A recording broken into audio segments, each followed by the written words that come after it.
Hi, and welcome to InSights, the series powered by Digicel Foundation. I am Terry Carell, and I am a proud partner of this project. Currently, I'm at the Salvation Army School for the Blind, and I am with the incomparable Mr. Sean Harvey, guidance counselor, right here at Salvation Army School for the Blind. How are you, sir? Can't complain at all. Extremely grateful for being here. I'm so happy to have you. We were speaking off air, and you said that this was a timely response in terms of the insights, the program, what it's about. Explain to the viewers why you think it is timely. It is timely for many reasons.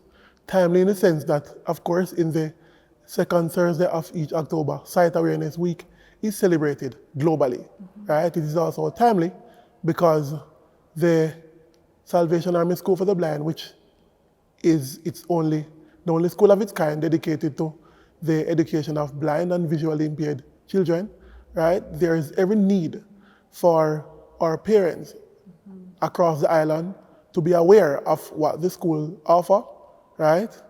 What opportunity is here for their children because of the thousands of children who are currently enrolled in educational institutions and are not being catered to, even though they continue to struggle with visual impairment. It's also timely because of what the project is about in terms of ensuring that students are afforded Braille machine, which really represents the pen and pencil of our students. It's the main source of literacy as well. No, I absolutely appreciate that. It's funny how you say that, and we were speaking about it, how some parents deny their children access to quality education because many of them are not even aware or choose not to be aware or accepting of the fact that their child might actually have some sort of impairment. And so we can actually use this program to encourage our parents, to encourage our guardians to be aware that this school not only exists, but the quality of education that is here is par excellence. You speak of the quality of education. We have been in existence since 1927, yes, celebrating our 96th anniversary later this year in terms of the end of November. Yes. When you speak of the denial has resulted in a lot of those children who are currently sitting at home, are currently enrolled in the inappropriate setting, so to speak, being robbed of this opportunity. Speaking of quality education that we provide here, in most years for the Caribbean examination, council examinations, our results are generally on par or in some cases above the national average. Whether you're making reference to the business subjects, right? You're making reference to the home and family management course. And of course, our children here learn how to ensure that their independence is guaranteed. They learn to manipulate the technology, computer, mobile technology as well. Of course, being able to function, mobility and orientation is what we do to ensure that they're able to function in their built environment in terms of bus travel, able to maneuver their way in the streets independently. So, of course, we're a boarding institution as well because of the fact that we're the only in the island, of course. You have to host students who live in other parishes. So we ensure that they're able to conduct themselves in such a way that they're able to take care of their own parents upon acquiring adulthood, upon becoming adults. So many parents I know, with the first problem being denial, is not in a position to actually even imagine their child being able to navigate. Let alone being able to earn such high level of economic independence to be able to take care of themselves and them. But that is something that we would have been doing for years. We have and you will continue to do. We will continue to do. And we're going to talk even about the economic income because we're going to talk about your career journey and how you were able to navigate, especially in this particular society. But there was one other thing that we were conversing, off camera, and I had asked you if you were born blind or if you went blind. And I was born blind. You were born blind. And then my next question to you was, have you ever imagined sight? And what was your response to me? Imagining sight is not a concern of myself nor many of my peers. Yes, we conduct ourselves in such a manner, and we continue to dominate many areas of the society with such a worldview, right? We have control over some things that includes our own economic and social empowerment, and that's what we do, right? In terms of dominating in our area in which we are employed, or our respective vocations, or anything to that effect.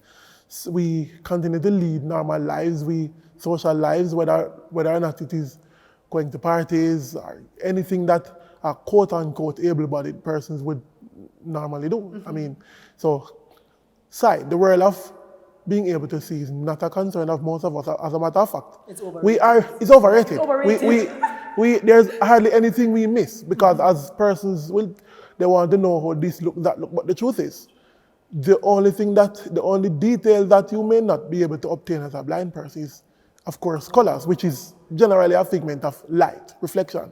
Because if I touch this chair here, and it is this board here, well, unless there's the high-hand coordination is not all together, this board would always be smooth, whether you look at it or you touch it. Correct. So the truth is, there's hardly any information that is necessary to lead a normal life that we are deprived of as a result of being blind. I absolutely love that. And have you always been this self-aware, this confident, as a little boy growing up? I know nothing else. The truth is, I tell people all the while. When I was 5 years old, my mother would have bought me my first BMX bicycle. Now, when I would ride and go to shop and come back, persons would always be marveled. How is it that he's not pumping into anything? I didn't know why, because I knew nothing as it relates to, these persons can see it. So in the sense that I did not know that there was anything called blind or sighted or anything to that effect. So you did what you had to do. I did what I had to do, and I still do what I must today. You see, my motto is really, if it has to be done, it will be. All right, Yes. I like that. So let us get into your journey, because you are the guidance counselor here. Right. You attended the Salvation Army School for the Blind. That's correct. Calabar High School from grade 7 to 13. That's then correct. University of the West Indies, bachelor's and master's degree in social work. That's correct. So talk to me a bit about your journey, even your choice in what you wanted to do, social work, and at any point in time, did your blindness even influence, I don't think it did, but did it influence your approach to the work and problem solving? My blindness has always been an opportunity to prove more than anything else. Yes? So even while I was on campus, university that is, and the entire approach concerning group work, and of course, notwithstanding the university being the university, but persons, there was always some amount of apprehension from the ignorant as it relates to what could this person contribute to the group. Correct. I would have ensured many times that I would have, instead of being a participant in the group, I would have led. Yes? So because of the expectation, or because of the perception that this person might not be, this was an opportunity for me to ensure that you understand in no uncertain term that this person could and did. Yes? And as we always ensure that both our current students and the persons who were here in my time, as we ensure that they know, is that our lives are really ambassadorial, if you will, in the sense that what we do, my actions in anywhere, it is what will determine who else gets the opportunity subsequent to me. Correct. Right? Correct. Because it's based on my track record that you'll say, me never know same can do this, me never know blind persons can do that. So you'll be a point of reference. Right. So because we are always a point of reference for the first person who meet us, or the first person who engage us in whatever sphere, it is always an opportunity to debunk any myth that exists. I love that. And talk to me about social work. Was that always what you wanted to do, or did you fall in love with it? What was the Social work, influence? the truth is, being here, well, I attended my primary, because here we operate what we call a composite school, in that we are primary, secondary, and of course early childhood. So while being here, I was always impressed by the work of the guidance counselor. Having matriculated to Calabar, I was similarly impressed and influenced by the work of the guidance counselor. So when I was in grade 13, one of my other blind colleague, my senior, who was already at the university at the time, brought one of the application form to me and said, since it is that you have a desire for working with people, working with youths, then this may be your opportunity. Complete the form, take it back, do your interview. I have done so, and here I am today. I love it. No, you said, for example, your blindness, where some people might see blindness as a disability or an impairment, you see opportunity. Talk to me or share some examples about how you approach your work, especially with the kind of worldview that you have, and understanding to what your peers might be going through. How do you approach your work?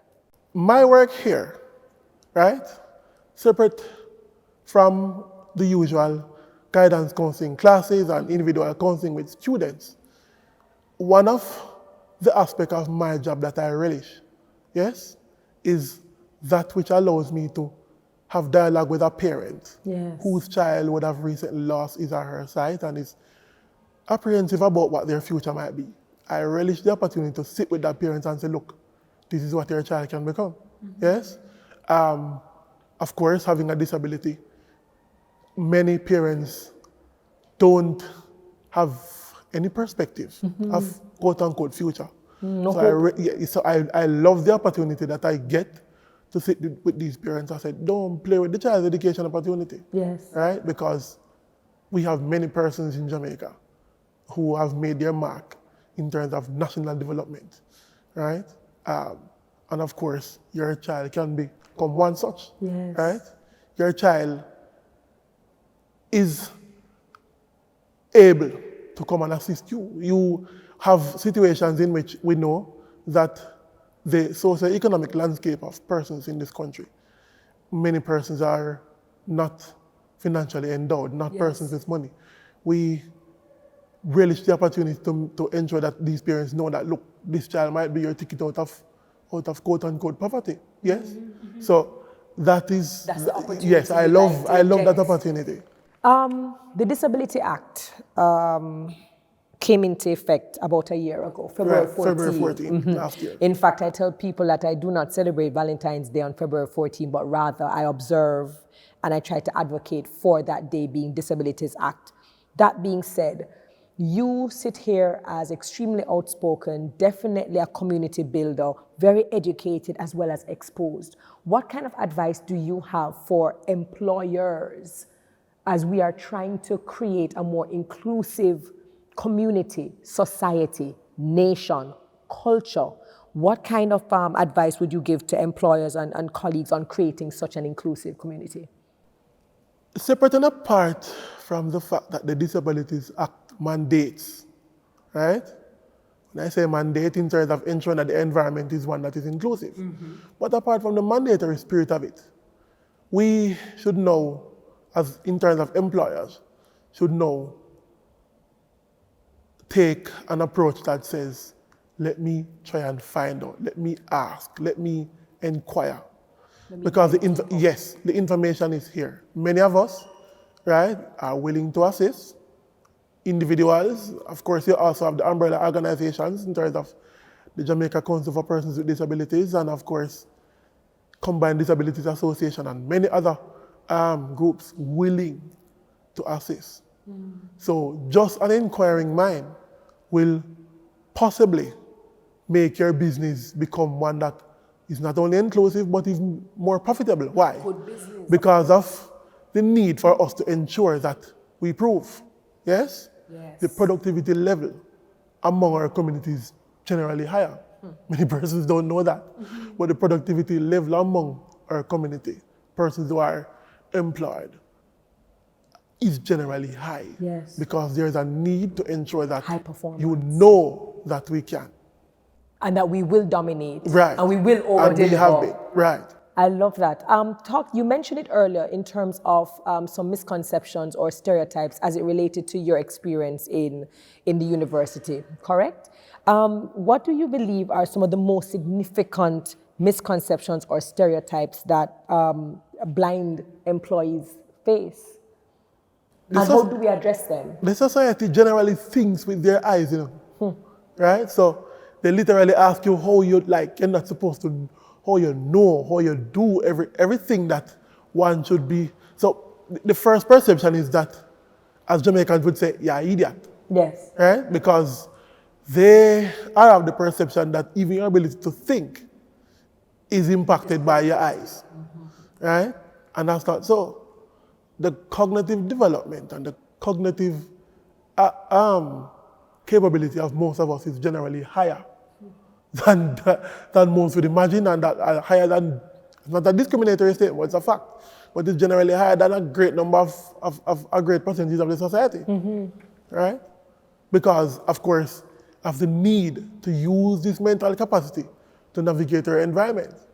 So these exercises, these mental exercises that lead us to being able to solve problems are generally in overdrive. And let me ask you this then, because you're the guidance counselor, and of course you have the great opportunity to help mold and shape the minds, right, of the youngsters who come into contact with you.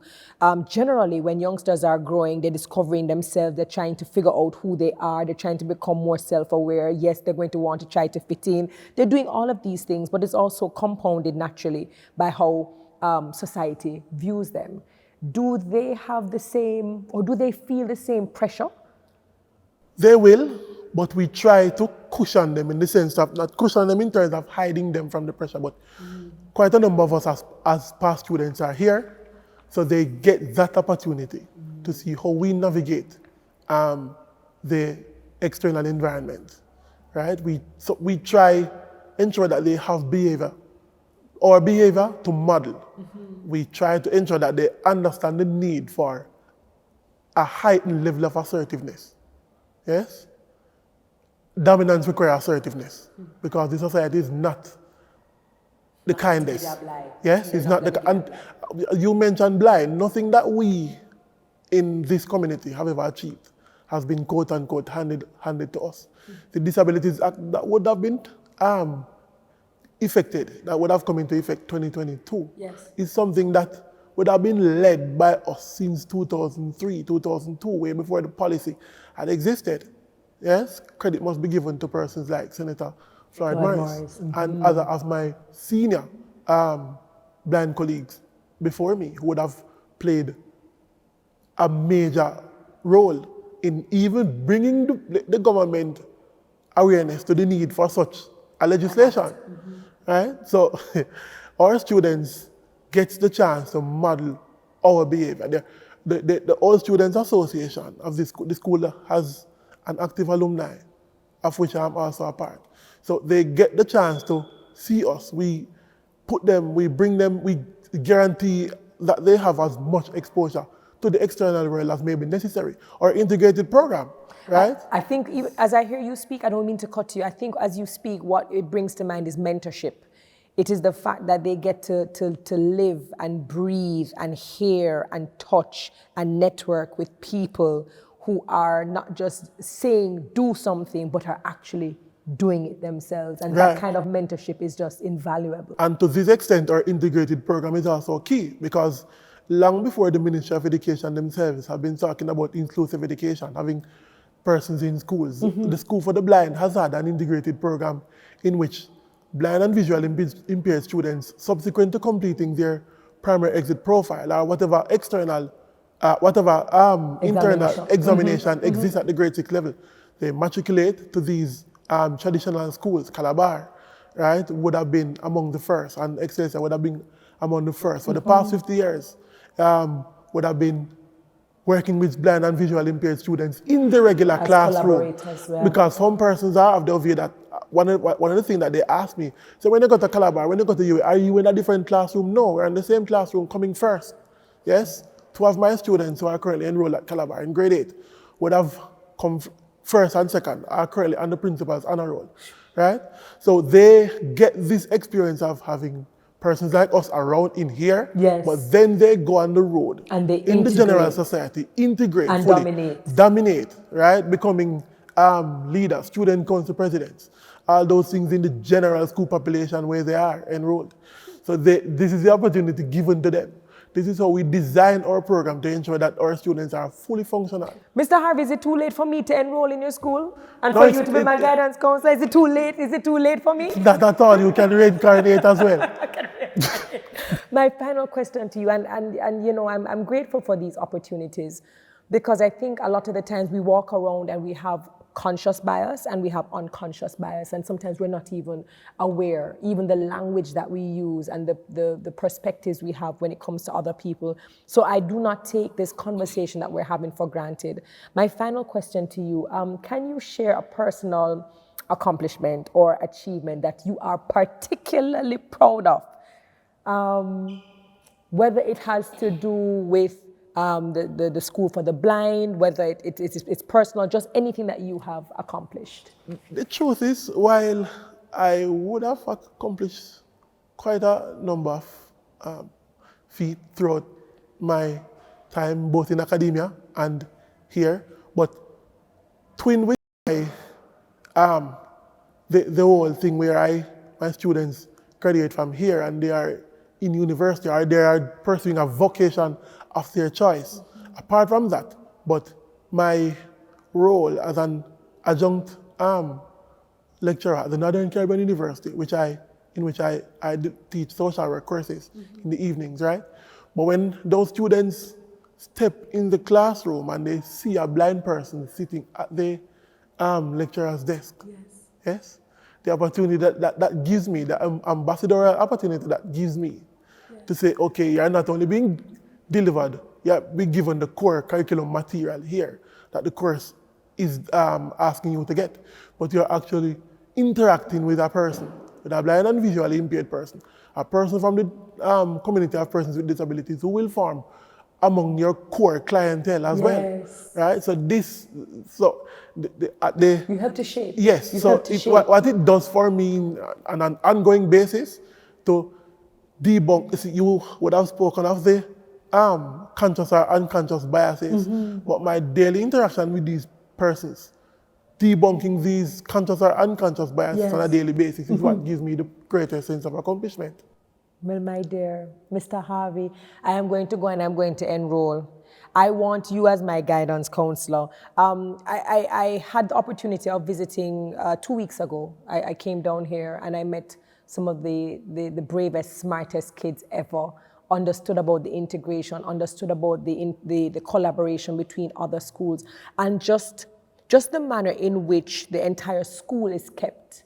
The beauty of the murals, the beauty of the classrooms. And I said, it is very easy for someone to think, well, if the students here can't see, why you have to go through all of this to ensure that the place is this immaculate, this impeccable, this beautiful. And the answer is just that your excellence is unconditional. It is unconditional. It is not predicated by anything external, but rather internal. And I am grateful that you are a living example, a shining example, among others, but that you are able to every single day, in your words, be that ambassador to show not just your blind colleagues and of course the youngsters coming up that this is possible and more beyond is there for you, but to allow society to realize that you're not just quite capable of doing things, but dominating. That's correct. Absolutely appreciated this time, and I wish you all the best in everything that you do. Would you run for Prime Minister? Let me make that my last question, because I feel like you'd get my vote, you know. I would contribute to nation building in any way that I'm called, in which I'm called upon to do so. Great answer. Listen, I hope you enjoyed this conversation with Mr. Sean Harvey, guidance counselor here at the Salvation Army School for the Blind. Impeccable gentleman. I wish I had 2 hours, 3 hours for us to just sit on a veranda and just talk. Learned so much, and I certainly hope that you enjoyed this. This was InSights, powered by Digicel Foundation, and I've been your host, Terry Carell, and I'm a proud partner of this project.